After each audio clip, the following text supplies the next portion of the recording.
자, 제가 오늘 준비한 설교를 먼저 올려놓고 시작을 하겠습니다. 잠시만 기다려 주세요.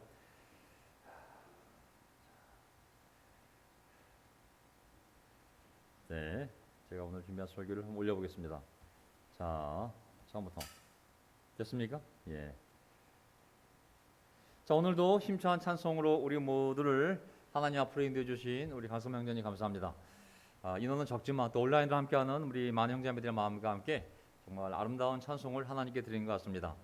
언젠가 정말 더 많은 사람들이 가득 메워서 정말 한마음 한뜻으로 하나님을 찬양할 때 얼마나 더욱 더 멋있을까요? 정말 감사드립니다. 자, 오늘 또 먼 곳에서 온 우리 서수경 자매와 그의 딸 예명이도 예배에 함께하고 있는데 또 특별한 시간인 것 같습니다. 또 집에서 또 열심히 또 온라인으로 예배를 드리고 있을 우리 엄마들, 아빠들, 또 우리 장년부 어르신들 모두 반갑습니다. 자, 오늘 매번 올라올 때마다 느끼는 갈등이 뭔지 아십니까? 정말 아주 겸손하게 설교를 전달해야지 라고 해서 목소리를 깔면 또 너무 주중때 사람들이 듣는 사람이 힘이 빠질 것 같고 또 힘을 내서 또 목소리 크게 하면 교만하게 느껴질까 봐 또 조심도 되고 그래서 적당한 톤으로 설교를 하도록 하겠습니다. 아멘. 자, 설교 제목 주님께서 보시기에 올바른 일을 하였다. 오늘 역대하 24장 말씀을 가지고 요아스 왕에 대해서 오늘 살펴보도록 하겠습니다. 요아스 왕이 반은 선한 왕이었고 반은 악한 왕이었었거든요. 그의 곁에 누가 있냐에 따라서 정말 하나님 보시기에 너무나 올바른 일을 한 좋은 왕이었지만 그의 옆에 악한 자들이 있었을 때 하나님 보시기에 너무나 악한 왕이 된 것을 볼 수 있습니다. 오늘 영적 관계의 중요성, 영적인 도움의 중요성에 대해서 오늘 요아스 왕의 삶을 통하여 살펴볼 겁니다. 설교 주제 영적 영향의 중요성. 시작 성경 말씀에도 좋은 친구를 사귀라고. 왜냐하면 나쁜 친구를 사귀게 되면 나쁜 친구의 버릇까지 담당하지 않습니까? 내 주위에 좋은 영향을, 영적 영향을 줄 수 있는 관계들을 잘 만드는 것이 얼마나 중요한지 이제 요아스 왕을 통해서 우리가 볼 수 있습니다. 오늘 설교점 세 가지가 있는데요. 여호야다 대제사장과 선한 왕 요아스. 둘째, 악한 유대 지도자들과 악한 왕 요아스. 그리고 하나님은 의로운 사람의 삶도 기억하시지만 그가 의로운 삶에서 돌아서서 죄악을 저지르고 그것을 계속 반복적으로 회개하지 않고 한다면 결국 그 의는 사라지고 하나님 앞에 악의 심판을 받게 되거든요. 요아스 왕은 아주 비참한 비참한 죽음을 맞이하게 됩니다. 자, 오늘 첫 번째 포인트 여호야다 제사장과 선한 왕 요아스. 최근에 뉴스를 보니까 아주 놀라운 일이 발생했습니다. 아주 변수가 생겼는데요. 러시아와 우크라이나 전쟁 가운데 굉장히 큰 변수가 생겼습니다. 그건 뭐냐면 무기가 아니라 러시아 푸틴 대통령의 정신적 지주인, 가장 정신적으로 가장 큰 영향을 주는 그 사람의 딸이 테러에 의한지 어떤 건지 모르겠지만 차량에서 폭발 사고로 죽는 일이 발생했습니다. 사람들은 보통 자신들이 하는 행동의 근거가 될 수 있도록 어떤 이론을 제공해주는 영향력 있는 사람들이 주변에 있거든요. 푸틴 대통령의 확신과 용기로 전쟁을 일으킨 것이 아니라 그 주위에 어떤 그의 스승, 어떤 그의 구루, 지혜자, 법사라 불리던 뭐라 불리던 그에게 확신을 주는 어떤 사람이 있었기 때문에 그가 그러한 용기를 갖고 엄청난 일을 저질렀는데 그 영향을 준 사람의 딸이 이번에 죽임을 당했기 때문에 아마 이것이 엄청난 자극이 되어서 러시아 푸틴 대통령이 대공세로 나올 수 있다고 얘기를 하고 있습니다. 자, 세상 사람들도 그런 영향을 받고 확신을 갖고 용기를 내서 일을 하는 것처럼 우리도 보통 우리의 삶에 그런 영향과 용기를 주는 분은 하나님 아니겠습니까? 예수 그리스도의 삶과 가르침이 우리에게 영향을 주지만 동시에 그분을 닮아 겸손하게 살아가며 영적으로 살고자 하는 그런 관계 속에서 또 그들의 가르침과 나눔 속에서 우리가 또한 이 삶을 살아갈 수 있는 용기가 생기는 것이죠. 그래서 오늘 여호야다 대제사장이 얼마나 위대한 영향을 우리 어린 요아스 왕에게 주었는지, 그 얼마나 훌륭한 삶을 만들었는지를 먼저 살펴보도록 하겠습니다. 역대 24장 1절. 요아스가 왕이 되었을 때에 그는 7살이었다. 7살. 그는 예루살렘에서 42년 동안 다스렸다. 여호야다 대제사장이 살아있는 동안에는 요아스가 주님 보시기에 올바르게 다스렸다. 아멘. 이 대제사장이 어쨌든 이 대제사장의 도움하에서 아달랴라는 그 악한 여인의 통치 속에서 이 목숨을 부지했잖아요. 그래서 7살이 되던 해 때가 되었을 때 이 여호야다 대제사장이 혁명을 일으켜서 정말 아달랴를 축출하고 7살짜리 이 소년을 다윗의 씨기 때문에 다윗의 언약에 근거해서 유다 왕으로 세우게 됩니다. 너무 어렸기 때문에 7살이니까 당연히 이 대제사장이 하나하나 다 가르쳐주지 않겠습니까? 영적인 대제사장의 영향과 가르침을 받았을 때 그가 하나님 보시기에 아주 올바르게 그 나라를 인도할 수 있었던 것이죠. 자, 다시 왕하 12장 2절을 보게 되면 왕상 왕하는 역대상 역대와 함께 서로 보완의 관계를 만들고 있잖아요.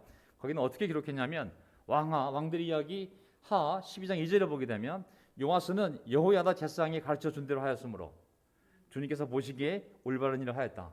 그가 하나님 보시기에 올바른 일을 할 수 있는 근거는 그의 정신적인 스승이었던 정신적인 은인이었던 바로 이 대제사장의 가르침 때문에 가능했던 것이죠. 자, 다시 돌아와서 역대하 24장 4절. 얼마 뒤에 요아스는 주님의 성전을 새롭게 단장할 마음이 생겨서 제사장들과 레위 사람들을 불러 다음과 같이 지시하였다. 유다의 여러 성읍으로 두루다니면서 모든 이스라엘 사람들에게 해마다 돈을 거두어 하나님의 성전을 보수하도록 하시오. 지체하지 말고 곧 실시하시오. 자, 요아스의 나이가 얼마 되는지 모르겠지만 이 왕의 마음에 여호야다 제사장의 이 가르침을 통해서 하나님을 사랑하는 마음이 굳건히 있었고 그 마음 밭에서 하나님의 집을 새롭게 단장할 마음까지 생겨났음을 알 수가 있습니다. 왜냐하면 지금까지 오랜 세월 동안 아달랴에 의해서 바알신 우상 숭배 때문에 그 아달랴에 의해서 성전이 많이 파괴되었으므로 그리고 성전 안에 있는 귀중한 성물들도 바알신 제사에 사용됨으로 말미암아 약탈도 당하고 성전이 많이 무너졌었거든요. 그래서 이 상황을 보고 이 하나님을 사랑하는 하나님에 대한 올바른 지식이 생긴 이 요아스는 그 성전을 제일 먼저 급하게 복구하고자 하는 마음이 생겼음을 볼 수 있습니다. 24장 6절 왕이 여호야다 대제사장을 불러 추궁하였다. 왜 대제사장은 레위 사람들에게 유다와 예루살렘에서 세금을 거둬들이라고 요구하지 않았소? 자, 그 세금은 주님의 종 모세와 이스라엘 회중이 증거의 장막을 위하여 성막을 위하여 백성에게 부과한 것이 아니오. 요아스 왕은 이미 율법에 대해서도 잘 알고 있었기 때문에 그렇게 세금을 걷는 것이 율법적인 성경적인 것이고 하나님의 명제라는 것을 알고 있었던 것이죠. 이미 그 훌륭한 대제사장 여호야다로부터 율법을 이미 많이 배워서 그 성경세에 대한 근거도 그가 율법 속에서 모세오경 속에서 알고 있었습니다. 또 열정도 대단해서 대제사장을 푸시하는 모습을 볼 수가 있잖아요. 빨리 이 거룩한 일을 서두르시오. 왜 말씀에 있는데 당신은 그 말씀대로 행하지 않소? 이런 열정 또한 여호야다 제사장으로부터 잘 배웠기 때문에 이런 올바른 거룩한 열정을 가질 수 있었던 것이라 생각합니다. 21장 7절. 자, 그 사악한 여인 아달랴가 누군지 아시겠죠? 지금 이 일을 추진하고 있는 요아스의 아버지 여호아스 또는 아하시아라고 하죠. 아하시아의 아버지가 여호람이잖아요. 여호람의 아내가 바로 이 아달랴였잖아요. 아달랴는 바로 북이스라엘의 아합과 이세벨의 딸이었잖아요. 아주 바알신의 북이스라엘에서 창시자죠. 도입한 사람 아니겠습니까? 그 딸이 남쪽으로 시집 왔지만 철저한 바알신 숭배자였죠. 그 사악한 여인 아달랴가 자기 아들들을 시켜서 하나님의 성전을 부수고 들어가게 하였고 또 그 안에 있던 성물들까지 꺼내다가 바알에게 바치게 하였기 때문에 성전 보수를 서둘러야만 하였다. 이 상황이었기 때문에 이 요아스는 하나님을 사랑하는 마음으로 하나님의 집을 빨리 새롭게 단장하고자 하는 마음이 생겼습니다. 역대하 24장 8절 왕은 명령을 내려서 궤 하나를 만들어 주님의 성전 문 밖에 놓게 하고 유다와 예루살렘에 선포하여 하나님의 종 모세가 광야에서 이스라엘이 바치도록 정한 세금을 주님께 드리도록 하였다. 자, 이 추진력, 집행력 대단하지 않습니까? 우물쭈물 되지 말고 스스로 아이디어를 내서 법궤를 궤 하나를 만들어 가지고 주님의 성전 문 밖에 놓고 사람들이 오가면서 다 헌금하게 합시다. 참 이 하나님에 대한 열정, 사랑, 추진력, 집행력 정말 대단함을 볼 수가 있습니다. 이 요아스 왕이 10절 지도자들과 백성이 모두 기쁘게 기꺼이 돈을 가지고 와서 궤가 가득 찰 때까지 거기에 돈을 던져 넣었다. 이게 여러분 쌓이면 또 가서 카운터하고 다시 갖고 와서 또 카운터하고 쌓아놓고 이제 했던 것이죠. 여기 보게 되면 지도자가 백성들이 모두 기꺼이 돈을 가지고 왔다고. 왜 그들이 기쁘게 갖고 왔냐면은 그 뜻에 동의가 되었고 그것이 모세에 의해서 하나님께 주어진 명령이었기 때문에 성전세를 거둘 수 있는 분명한 성경적 근거가 있었기 때문에 그들은 기뻐하였고 또 그 뜻을 이해했기 때문에 자발적으로 헌금할 수 있었기 때문에 그들이 기꺼이 가지고 왔겠죠. 아멘. 그래서 많은 헌금이 거치게 됩니다. 사실 헌금은 그 뜻을 알고 자발적으로 할 때만이 기쁨 가운데 할 수 있는 것이죠. 절대 헌금이 억압적으로 될 수 있는 문제가 아닙니다. 자, 24장 13절 일을 맡은 사람들이 부지런히 일을 하는 가운데다가 그들이 하는 일마저도 잘 진전이 되어서 주님의 성전은 본래의 설계대로 견고하게 세워졌다. 자, 요아스 왕이 이제 여호와 신앙 가운데 하나씩 백성들의 그 제사와 예배를 회복시키기 위해서 한 순서들을 보면 먼저 물리적으로 무너진 하나님의 집을 견고하게 세우는 데서도 시작하게 됩니다. 자, 일단 성전이 세워지고 난 다음에 그 다음에 어떤 일을 하냐면 14절 그 공사를 사람들이 마친 다음에 남은 돈을 왕과 여호와에게 가져오니 왕이 그것으로 그 다음 단계는 뭐냐면 주님의 성전에서 쓸 기구들 곧 예배 때 쓸 기구와 번제를 드릴 때 쓸 기구와 숟가락과 금그릇이나 은그릇을 마련하게 하였다. 결국은 성전이 물리적으로 완성이 되자 이 단계는 뭐냐면 그 성전에서 하나님께 제사와 예배 드릴 때 필요한 빼앗겼던 많은 이 기구들을 그 돈을 통해 다시 준비하는 것을 볼 수 있습니다. 그러면서 여호야다가 살아있는 동안에는 주님의 성전에서 번제를 드리는 일이 끊이지 않았다. 자, 성전이 물리적으로 회복이 되고 그 다음에 제사에 필요한 기구들이 새롭게 준비되고 그리고 이제 온전한 제사를 드리게 되었는데 이것이 끊임없이 계속 지속적으로 안정적으로 하나님께 제사를 드리게 되었습니다. 요아스 왕의 정말 큰 성과이죠. 이 모든 것은 대제사장 여호야다가 7살 때부터 시작해서 그를 계속 옆에서 가르치고 인도했기 때문에 가능했던 일이거든요. 저는 우리 교회도 대한민국에 있는 모든 교회들이 이제 회복되고 이렇게 끊임없이 하나님 앞에 온전한 예배를 드리는 데에는 순서가 있을 거라 믿습니다. 먼저 회중들과 그리고 모든 성경적 직분자들이 먼저 PSW 위전의 도움을 기쁘게 받아들여야 됩니다. 이 상황 속에서 우리가 속한 국제 그리스도교회 안에서 우리가 속한 리전이 있고 우리가 해결할 수 없는 문제를 겸손하게 그들에게 부탁하고 또 그들이 하나님의 인도를 받아 성령의 인도를 받아 지혜를 모아 우리를 도와줄 때 제일 먼저 우리가 해야 될 일은 뭐냐면 기쁘게 그 뜻을 받아들이고 그들의 권면사항을 모든 회중이 모든 인도자들이 잘 받아들이는 겁니다. 그 다음에 그런 마음을 가지고 이제 무너졌던 조직, 무너진 제도들을 성경적 원칙에 따라 회복하고 그 다음에 하나님께 드려야 하는데 필요한 것들 그러나 없어진 것들 인간적이 되고 물질적이 되고 세상적이 된 것들을 다시 새롭게 영적으로 만들어야 됩니다.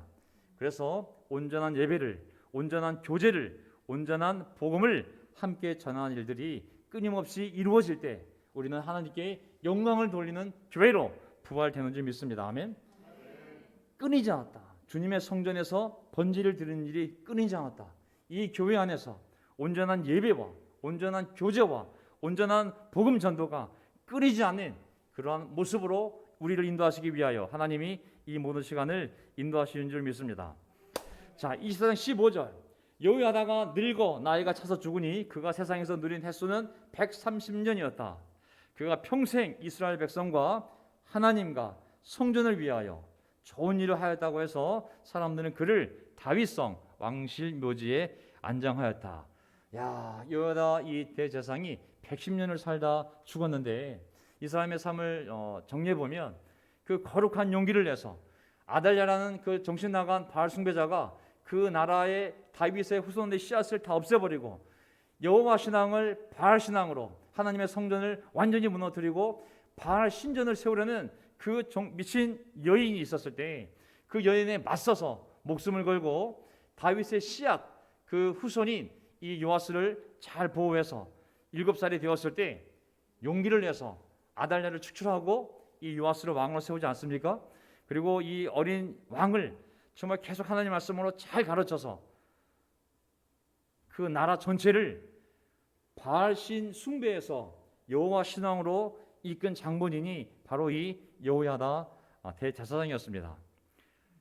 이로 말미암아 성전 제사가 다시 회복이 되고 성전 예배가 회복되지 않았습니까? 당연히 명예롭게 인정을 받아 왕들만 들어갈 수 있는 묘실에 왕 출신도 아닌 이 대제사장이 왕들과 함께 묻히는 영광을 하나님이 허락하신 줄 믿습니다. 자, 두 번째 유대 지도자들과 악한 왕 요아스. 여호야다 대제사장이 죽은 다음에 요아스 왕은 어떻게 변했을까요? 17절. 여호야다 제사장이 죽으니 유다 지도자들이 왕을 부추겨서 자기들의 말을 듣도록 하였다. 자, 요아스 왕이 7살 때 왕이 되어서 40인 동안 통치했다면 그의 나이가 7 더하기 40이면 49세 아니겠습니까? 아주 많은 나이가 아니다 보니 아마 주변에 이런 영향을 다 받았는지도 모르겠어요. 유다 지도자들이 왕을 부추겨서 자기들의 말을 듣도록 하였다. 18절. 백성은 주 조상의 하나님의 성전을 버리고 여호와 하나님의 성전을 버리고 아사라 목상과 우상을 섬기기 시작하였다. 이러한 죄 때문에 유다와 예루살렘에 하나님의 진노가 내렸다. 야, 그 대제사장 여호야다가 죽자마자 어떤 일이 벌어지냐면 그 영적인 사람이 권위 있는 영적인 사람이 사라지자마자 기존에 우상을 섬기던 유다 지도자들이 다시 전면에 나타나 이 젊은 요아스 왕을 꾀이기 시작합니다. 자기들의 말을 듣도록.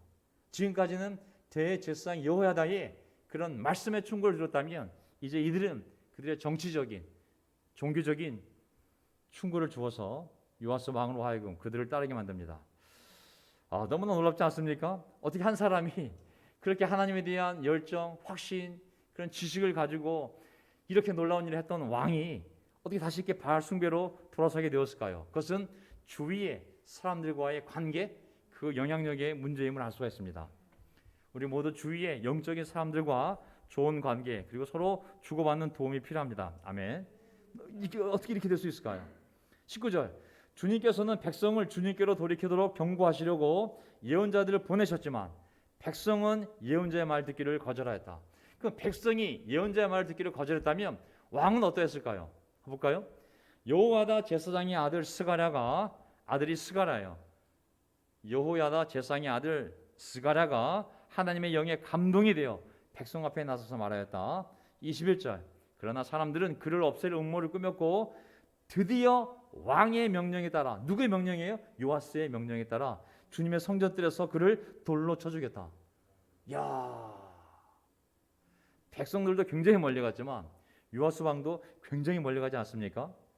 선한 왕 요아스는 영적인 인도자 대제사장 여호야다가 있었을 때는 정말 놀라운 하나님 일을 많이 하였지만, 하지만 그 대상이 죽고 그 주위에 악한 바알신을 섬기는 이런 유대 지도자들 곁에서 그들의 얘기를 들으면서 악한 왕 요아스로 바뀌어감을 볼 수가 있습니다. 자, 사람의 잘못된 영향을 받아들였을 때 그가 얼마나 멀리 갈 수 있는지 요아스 왕을 통해 보지 않습니까? 우리도 정말 조심해야 됩니다. 어떻게 이 선한 왕이 하나님의 의로운 예언자를 돌로 쳐서 죽이는 데까지 악한 왕이 될 수 있었을까? 우리 모두 우리가 듣는 것, 우리가 보는 것, 그래서 알게 되는 것이 우리의 인격, 우리 신앙, 우리 삶에 큰 영향을 주게 됩니다. 우리가 날마다 하나님의 말씀을 듣고 또 선한 하나님의 뜻을 찾아서 우리의 마음을 잘 지킵시다. 이 요아스 왕이 저지른 이 죄가 얼마나 무서운 거냐면, 모세 율법을 보게 되면 사람을 돌로 쳐서 죽일 수 있는 것은 네 가지 경우. 레위기나 말씀을 보게 되면 모세오경에 나타난 어떤 죄에 대하여 하나님이 직접 율법을 주셨는데 그 율법에 사람을 죽이되 그 목격자들로 하여금 직접 돌로 쳐서 죽이라고 한 경우가 네 가지입니다. 물론 그 당시 예수 모시기 전 1400년 전 정말 오래전에 주어진 율법이긴 한데 하나님의 그 정신을 볼 수 있는 구절이거든요. 어떠한 일들이 과연 돌로 쳐 죽이라고 하나님 말씀하셨을까요? 자, 첫째, 레위기 24장 16절을 보게 되면 주의 이름을 모독하는 사람은 반드시 사형에 처해야 된다. 온 회중이 그 사람의 말을 들은 회중이 그를 돌로 쳐 죽여야 한다. 그래서 사람들로 하여금 그것을 보고 그것이 얼마나 악한지를 알고 그들을 교육시키기 위해서 이렇게 직접 그들이 들은 사람들이 그 죄를 집행하게 하셨습니다.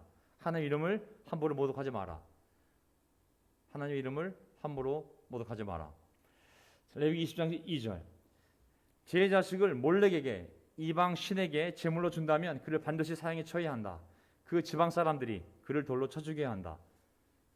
자식을 이방 신에게 제물로 태워 바치는 제물로 바친다면 그 사람을 반드시 돌로 쳐 죽이라고 했습니다. 우상 숭배에 대해서 21장 20절 신명기 그 성읍의 장로들에게 어떤 사람이 와서 자기 자식을 얘기하는데 우리의 아들이 반항만 하고 고집이 세어서 우리의 말을 전혀 듣지 않습니다.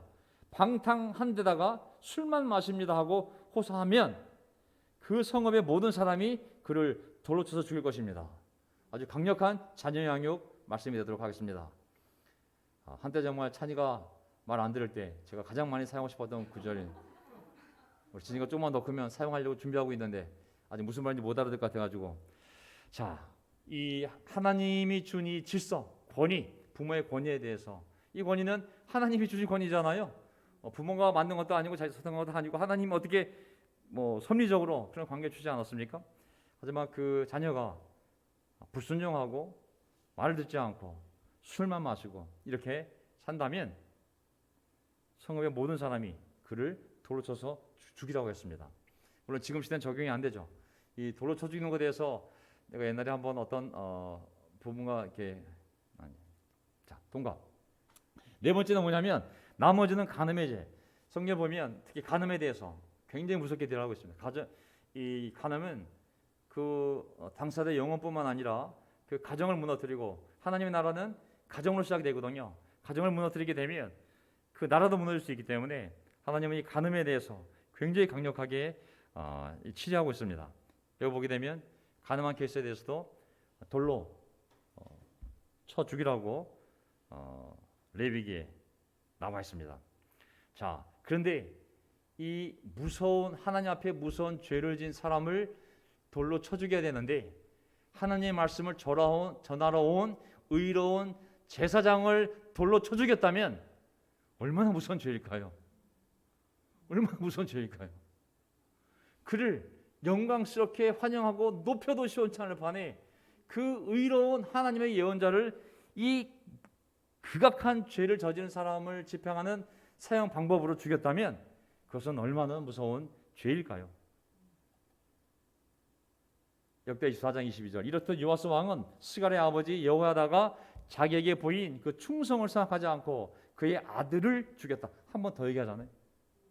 스갈은 죽으면서 주님께서 이 일을 굽어보시고 갚아주십시오 하고 외쳤다. 무서운 말을 하고 죽었어요. 주님께서 이 일을 굽어보시고 갚아주십시오 하고 외쳤다. 자, 요아스 왕을 생각해 보면 요아스 왕의 왕의 리더십은 하나님의 권위를 이미 많이 벗어났어요. 유다 왕국의 왕권은 하나님의 뜻에 순종할 때 하나님의 권위 아래 있을 때 그 왕권이 보장되는 것이지 그 뜻과 하나님의 주권에 순종하지 않는다면 그 왕권은 이미 무의미한 하나님과 맞서는 왕권인 거거든요. 지상의 왕은 유다라는 나라 이 지상의 나라의 왕은 천상의 왕을 대리하는 정도지 그가 하늘의 왕을 무시하고 자기의 뜻으로 통치하라고 세워진 것이 왕권이 아니었던 거거든요. 이 진리를 망각하고 벗어난 왕권에 대해서 하나님의 징계는 분명했습니다. 그건 그를 제거하는 것이었죠. 그 자리에서 하나님의 말씀을 따를 때 그 리더십이 존재하는 것이지 그 리더십이 말씀을 벗어난다면 하나님의 권위를 말씀을 벗어난다면 그 리더십은 이미 하나님이 세운 리더십이 아니기 때문에 당연히 하나님께서 치리하시지 않겠습니까? 여기서 보게 되면 여기서 보면 사람이 교만해지는 것, 그것은 정말 마음에 때가 묻듯이, 몸에 때가 묻듯이 순간순간 쌓여서 어느 순간에 바로왕처럼 사울왕처럼 되어 있는 자신을 보게 됩니다. 그게 한순간에 교만해지는 것이 아니라 마귀가 정말 맞춤형 코스, 그 사람에게 맞는 아주 개인적이고 특별한 코스를 개발해서 그 사람을 그렇게 만들게 해서 무너뜨리는 거거든요. 마귀가 예수한테 왔을 때 얼마나 절묘하게 맞춤형으로 하나님의 아들이시죠. 하나님 아들용 유혹을 만들어 오지 않습니까? 조금씩 마귀가 미끼를 준 다음에 어느 순간 물다 보면 자기만 모르지 이미 교만한 사람이 되어 있는 것이죠. 히브리어 단어로 지난 시간에 배웠지만 히브리어 단어 중에 높이다, 높임, 그리고 탁월하다 라는 말 속에는 교만하다는 단어가 같이 뜻이 있어요. 긍정지을 때는 높이다, 높다, 탁월하다. 그러나 그것이 부정적으로 사용될 때는 한 단어 안에 그것이 교만하다, 교만해지다는 단어가 같이 들어가 있는 거거든요. 교만은 멸망의 선봉장이라고 하지 않았습니까? 조심해야 됩니다. 높은 자리에 있을 때 하나님을 높여야지 스스로 높이면 안 되는 거거든요. 많아졌을 때, 재산이든 숫자든 많아졌을 때 그것이 하나님을 높여서 하나님의 것을 인정해야지 내 노력으로 내 것이 많아진 것이 아닌 거거든요. 그걸 구분 못하게 되면 자동적으로 높아져서 높음, 많음, 탁월성이라는 단어 속에는 교만이라는 단어가 같이 있어요. 그것을 인식하고 스스로 낮추지 않으면 저절로 교만해져서 언젠가 자기만 모르지 이미 너무나 교만해진 사람으로 되어 있는 것이죠. 여러분들이 교만해질 일이 뭐가 있겠습니까? 제가 조심할 일이지. 사실은 요아스 왕의 비참한 말로 정리하겠습니다. 역대 24장 24절. 시리아 군대는 수가 얼마 되지 않았다. 그러나 주님께서는 유다 백성이 주 조상의 하나님을 버린 것을 못마땅하게 여기셔서 그 적은 수의 시리아 군대가 유다의 대군과 싸워 이기게 하셨다. 이렇게 요아스에게 심판이 내렸던 것이다. 이것은 뭐냐면 이제 스가랴를 죽인 다음에 전쟁이 벌어졌는데 옆에 있는 시리아 군대가 이 요리스를 치러 왔습니다. 근데 너무나 적은 수가 왔는데도 엄청나게 큰 대군이었던 이 유다를 이기고 완전히 그냥 예루살렘을 점령해버리고 백성의 지도자들 다 죽이고 엄청난 물건을 노력해가지고 이 시리아로 돌아가게 됩니다. 왜 이런 일이 벌어졌냐면 어떻게 거꾸로 하나님이 함께하면 적은 수의 유다인들이 일당천으로 그 엄청난 대군을 하나님의 능력을 이겨야 되는데 어떻게 반대로 적은 수의 원수들이 엄청나게 많은 대군인 하나님의 백성을 이긴 걸 생각하면 이것은 바로 하나님께서 그렇게 만드셔서 요아스에게 심판을 내렸다고 말씀하신 거거든요. 25절. 시리아 군대는 요아스에게 심한 타격을 입히고 물러갔다. 요아스의 신복들은 요아스가 여호야다의 아들 스가랴 제사장을 죽인 일에 반감을 품고 요아스가 잠을 자고 있는 동안에 그를 죽이고 말았다. 요아스는 이렇게 죽고 말았다. 하나님의 심판이었죠. 하나님의 심판. 여호람도 그 착한 동생들을 죽이고 6명이나 죽이고 그리고 그 우상을 숭배한 것에 대해서 그와 말년에 엄청난 질병을 얻어 고통 속에서 2년 동안 살다가 창자가 밖으로 나와 죽지 않습니까? 마찬가지로 요아스도 이 악한 일을 말미암아 하나님의 제사장을 죽인 일과 그리고 우상을 숭배하게 만든 이 죄로 말미암아 이렇게 비참하게 죽음을 당하고 말게 됩니다.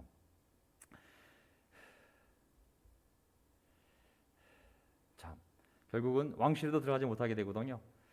자, 이 요아스와 요아스의 백성을 회개시키기 위하여 하나님 보낸 예언자 스가랴를 죽인 스가랴의 죄에 대해서 예수님은 이 사건 이후 800년 뒤에 예수님 이 땅에 오셔서 어떤 말씀을 하셨냐면 마태복음에 이 스가랴의 사건을 다시 언급합니다. 어떻게 언급하시냐면 여기서부터 이렇게 언급합니다. 마태복음 23장 13절. 자, 예수님이 이제 유대인 지도자들에게 도전을 주기 시작하시는데 어떤 도전을 주시냐면 볼까요? 율법학자들과 바리새파 사람들아 이 윗선자들아 너희에게 화가 있다. 너희는 사람들이 들어오지 못하도록 하나님 나라의 문을 막기 때문이다. 닫기 때문이다. 너희는 자기도 들어가지 않고 들어가려고 하는 사람도 들어가지 못하게 하고 있다. 그 당시 종교적 리더십에 대해서 예수님이 도전을 주는데 그들이 얼마나 악한지를 하나님 백성 가운데 하고 있냐면, 잘못된 인도자들의 악한 영향 중에 첫 번째 하나는 뭐냐면, 자신들도 하늘나라에 못 들어가고 다른 사람들도 하늘나라에 못 들어가게 하는 거예요. 그것이 그들의 악한 영향 첫 번째. 두 번째 15절, 율법 학자들과 바리새파 사람들아, 윗선자들아, 너에게 화가 있다. 너희는 개종자 한 명을 만들려고 바다와 육지를 두루 다니다가 한 명이 생기면 그를 너희보다 배나 더 못된 지옥의 자식으로 만들어 버리기 때문이다. 악한 인도자들은, 잘못된 인도자들은 그 자신도 악해지고 잘못된 방향으로 가지만 선량한 사람 하나를 데리고 들어와서 잘못된 방향으로, 그들을 더 악한 방향으로 인도해 간다고 경고하신 것이죠. 세 번째, 시간이 없으니까, 너희는 박하와 회양과 근처의 11조는 드리면서 정의와 자비와 신의와 같은 율법의 정신들, 하나님의 마음들, 하나님의 뜻 버렸다.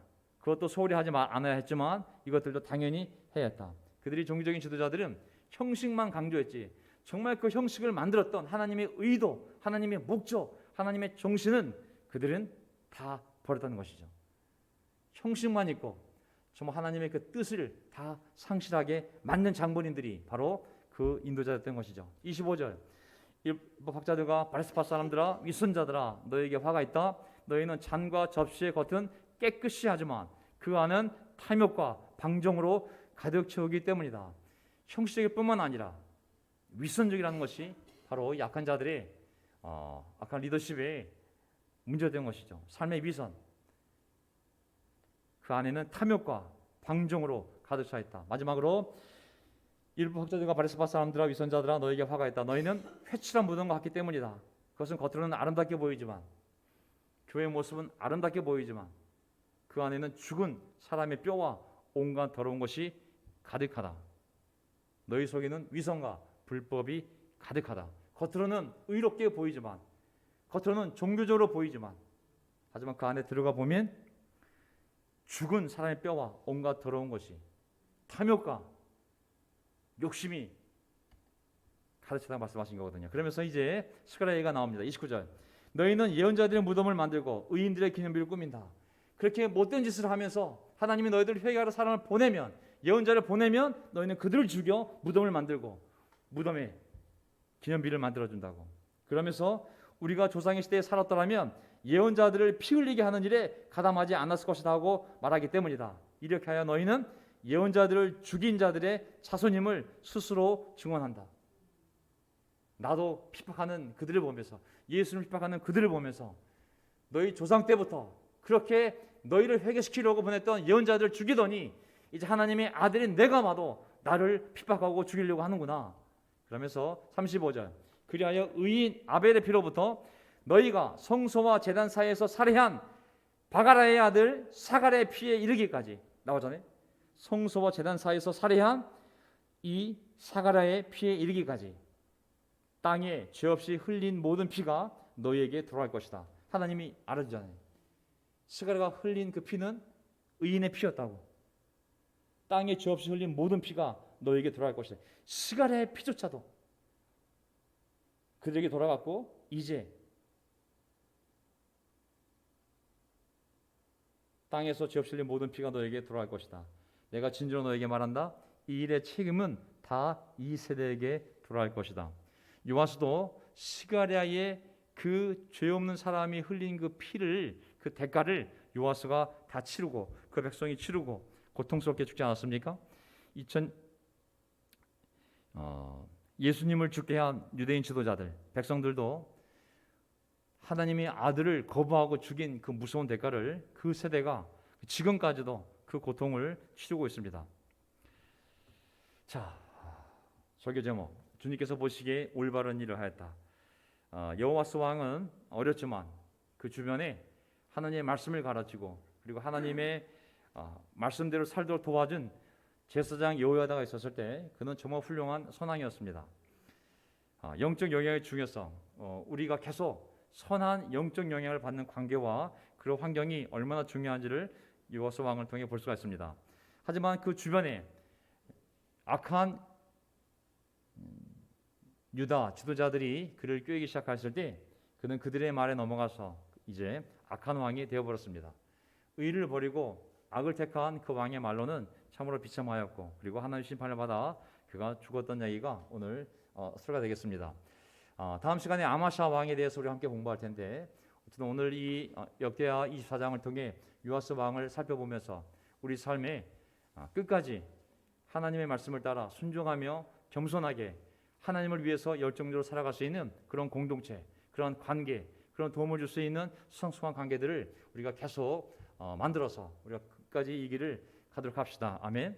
그리고 교회적으로 보았을 때 우리가 속한 PSW 리전의 도움을 잘 받아들여서 그들이 이 교회를 보고 많은 목사, 장로, 교사들이 우리를 평가하고 정말 사랑하는 마음으로 모든 지혜를 모아 우리를 도우기 위한 권면사항을 냈을 때, 권고하였을 때 저부터 시작해서 모든 인도자들과 백성들이 그것을 기쁘게 잘 받아들여 다시 한번 성전이 재건되고 필요한 모든 성전 기구들이 재건되고 온전한 제사가 끊임없이 이루어졌던 것처럼 이 교회가 다시 한번 온전한 예배, 온전한 교제, 온전한 복음 그리고 온전한 구원이 끊임없이 일어나는 그런 교회가 될 수 있도록 우리 함께 마음을 준비하도록 하겠습니다.